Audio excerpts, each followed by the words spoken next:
Hi there. Welcome to yet another interesting episode on our ever interesting channel, Able and Unbreakable. Gradually, we are becoming a household name and we are strengthening one another in a quest to achieve true happiness even after trauma. In our last video, we received a lot of comments in our comment section, and by popular demand, we are coming out with this inspiring brand new topic: how do you recover after trauma? Sit back and enjoy and be educated, be motivated and be inspired. Remember, you can only get this motivation and inspiration from Able and Unbreakable. And I'll be anchoring as your host, and my name remains Prince Edo Unity Edo Ayobare. Like I said, our topic today is a very interesting one. It is, how do you recover after trauma? After an accident. Accidents sometimes steals our peace and our joy and our happiness, steals our lives, and gradually drags us down. After trauma, after accidents, we live in a different kind of world, different from the one we used to know. But I tell you, after this all interesting topic and edition today, you will find peace, joy, and a way out. So let's dig into this ever interesting topic of how you recover after trauma. Remember, and don't forget to hit that subscribe button. Support us so that we can come up with more interesting topics just like this one. Well, recovering after trauma is deeply personal and often non-linear. But healing is possible. Here is a compassionate and practical guide that can help out. I simplify them into 8 columns. The number 1 on my list is acknowledging the trauma. Don't minimize it. Don't pretend it's not there. It has happened. It is already a past.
Number 2 is to get support.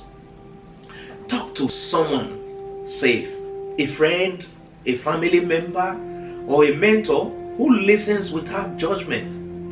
Remember, like in our other subsequent episode, I spoke at length about how family, friends can be of immense support towards recovery after trauma. Professional helps, trauma-informed therapy like EMDR, CBT, or somatic therapies can make a huge difference. Engage yourself with support groups. You are not alone, like I keep saying. There are many people just like you and me out there that have walked this path and can walk it with you. Leave us a message on our column. Our numbers are always flashing, and we will discuss with you. We will walk that path with you. Remember, we are never alone. We don't have to walk it alone. We are still unable and unbreakable. The number 3 point to true recovery is reconnect with your body. To reconnect. Like I have lost an arm, it's still there. I feel it, but it's not physical anymore. How do I cope? A lot of stress comes in with this process of trying to recover, trying to accept how do I feel, how do people look at me, how do people receive me. Sometimes you walk on the street, children are laughing at you or making jests of you. You have to come to terms with these things, because trauma often disconnects us from our physical self. We have to reconnect. We have to exercise gently. Walking, yoga, or swimming can ground you. Breath works or meditation. Learn to calm your nervous system. It helps. Rest is another very vital part of recovery process. Sleep and downtime are crucial for emotional recovery.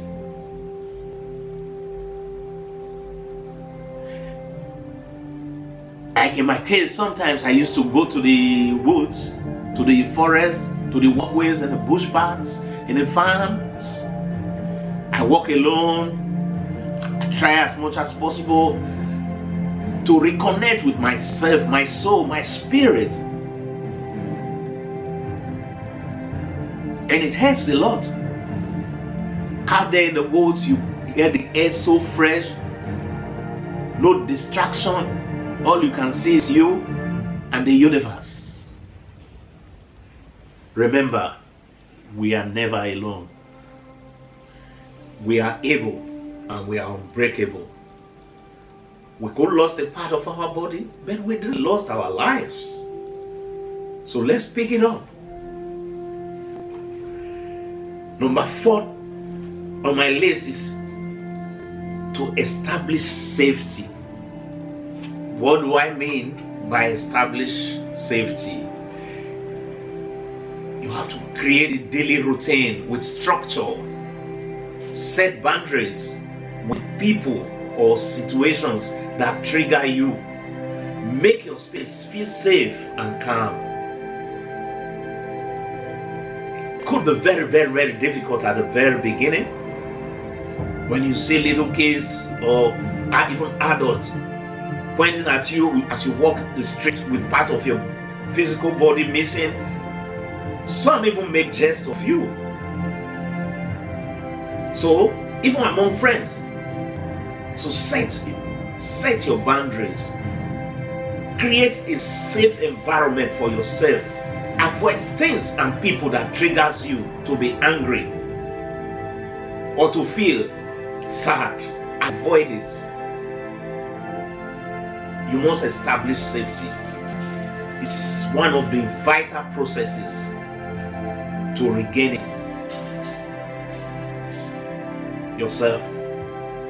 And number 5 is to express yourself. Journal your thoughts. Pencil down, put down your thoughts and feeling. If you are a book lover, write a book. Look at works of art or music. They can help also in this process, because sometimes we lack the words to express what we feel or how we feel. But music, you can sing, you can dance, you can paint. They help you to express how you feel internally. Go to the quiet places, your quiet or your safe zone. Like in my case, it was walking in the bush paths and in the woods. I talk aloud a lot to myself. I could talk aloud, really loud, about what happened, what it meant, and how I feel now. It brings me coherence, or it brought me coherence. It can also help you out too. Then number 6 is to allow time. There's no deadline for healing. Remember, life don't have a manual. So is the healing process. There's no specific deadline for healing. Some days you will feel strong, other days not. Maybe weak, sober, crying. Crying sometimes helps. That's okay. Progress isn't always visible. You can't touch progress physically, but trust that it's happening and you will feel it. And number 7 is to rebuild your identity. Trauma can shake your sense of self, can take you out of you. Trauma can separate your spirit from your soul and your body. But you see, my friend, when you rebuild your identity, you are not what happened. Remember, you are not what happened to you. Reclaim the part of you that feel lost. Try new things, just like as I'm trying now. Volunteer. Try new hobbies. Learn. Rediscover what brings you joy. Could be reading a book, watching a movie, walking along the road, traveling, dancing, going to social gatherings, going to the seaside, going to the library, registering in the gym and fitness studios, painting, just to rediscover what brings you joy. And number 8, but not the least of my points, is over time, some people find strength or purpose through their pain, just like me. What I keep saying is, this pain is there. It's everlasting already until death. But will I let this pain put me down, or I should overcome this pain? Remember that a strong nation always rebuilds her strong, unconquerable heart.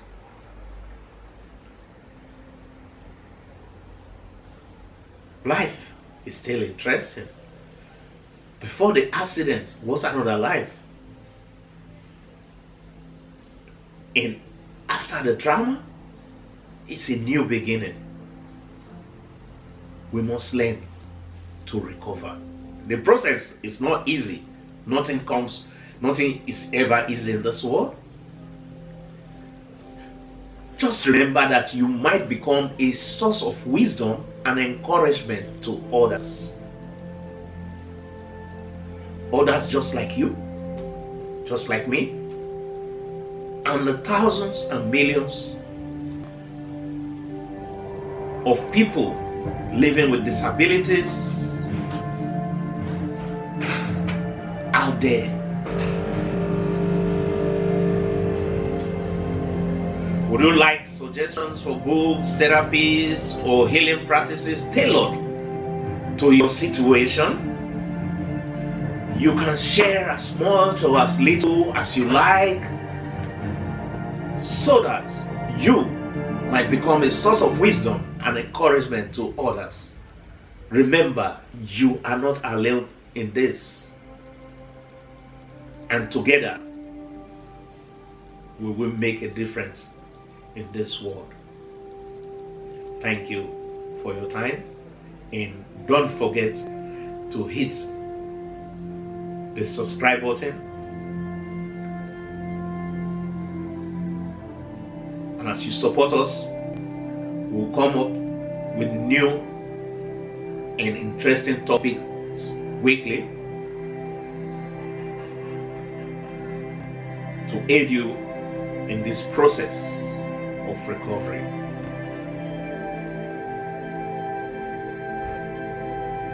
Disability is not the end of life,